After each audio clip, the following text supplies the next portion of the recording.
Yo, so I had to block this chick on here, right? And it's like, I just don't like her. You know, it's just bad energy, bad juju. And it was like, I know her from somewhere. Where do I know her from?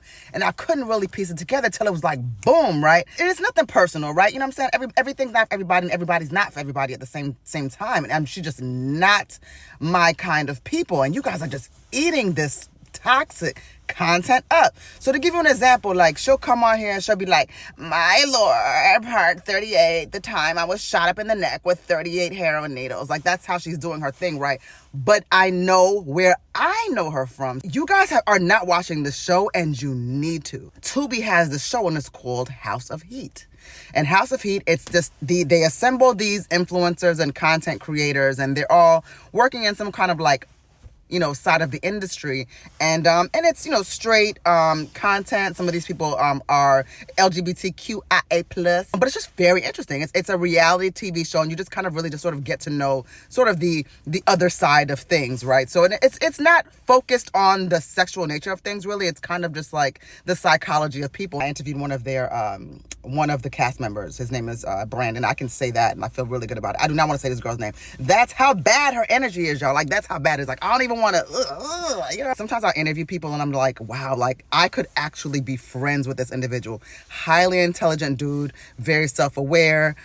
He tried his best to just be like the good energy in the house. He wasn't out there doing anything bad, anything like that. But anyway, so the show is called House of Heat and it's on Tubi. And again, they're all content creators in a body positive space where they're working, you know, on the other side of things. This is not PG-13 or even rated R content. It goes, you know, way beyond that. But the show is not about that. A lot of you guys are so young, like you didn't see some of these things like sort of like in the first person or just like the first iteration of the thing, right? So this is giving, just in its rawness, it gives like the old school kind of like real world feel. They just like roll camera and let it all just happen how it's supposed to happen. And that's actually what makes the show so good. Tubi gets like a really bad rap for kind of being like, you know, just sort of an other channel, and, you know, Tubi wigs, Tubi content, you know, it can kind of be a little base and sort of, you know, it's not exactly like Emmy award-winning content, right? But sometimes you find, like I actually find, and I'm saying this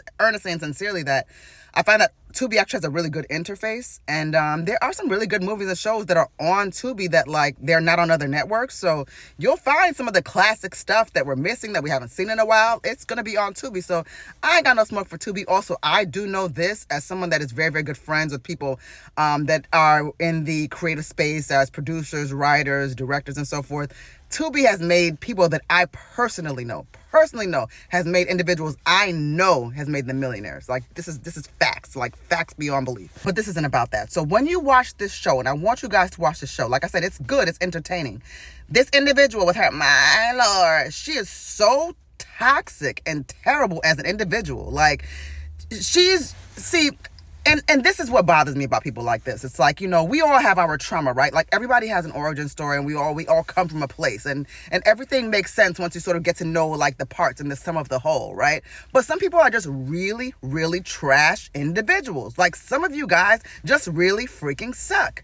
And it takes a lot for me to say I dislike someone. Like even to have the wherewithal, or even just the emotion of saying like I don't like this individual. It takes a lot, because I really don't require much out of people, you know what I'm saying? And I'm just like, listen, on a base level, I just want us to be kind to each other and respectful, and that's it. But it's some of y'all in this world who are just not good for it, and I just don't care what happens to you. On the show, whenever there's a problem in the house, I want y'all to watch this show. People watch the show. I'm like the only person who's ever seen it. Every time there's a situation or a problem in the house, this girl is literally at the center of whatever it is. And it was, I guess, you know, I know people hate hearing this word, but it's just very like significant here. Like it makes sense. But like when something is triggering to you, right? Where it's like, wasn't nothing bothering me. I was enjoying my day. I was smelling the roses and stuff. You know what I'm saying? I'm drinking my green tea, whatever. And then somebody just like deposits a thought in your head like, well, don't you think it's crazy how Keisha like always wears that blue shirt with this and that and does this thing? So she does that. She does it to every single individual in the house until people just have problems that they never had before. Like, she's just that terrible. And like, she does this all the time. And everything surrounding this girl is about having attention. It's about creating chaos.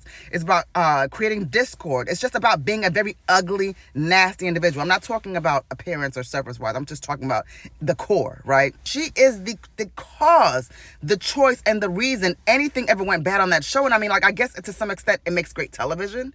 But it's horrible when you're living in that with a person who just does not know, that does not know peace. She doesn't know peace.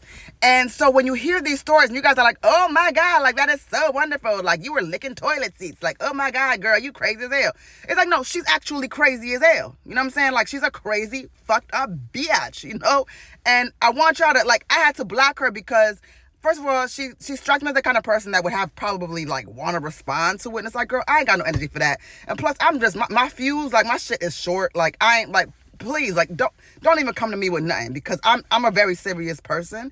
And, like, the way I resolve things is just going to be a little bit different. You know what I'm saying? I'm not going back and forth with nobody online. Like, that's not going to happen. But I promise y'all, once y'all see this show, you will never again tolerate, laugh at, or even, like, validate this girl's BS. Like, she's a very, very bad person. She's a terrible, terrible person. And the individual that I did interview, like I said, he was awesome, and I just felt bad for him being in the house. She created discord with him and somebody else who just really didn't have a problem with him.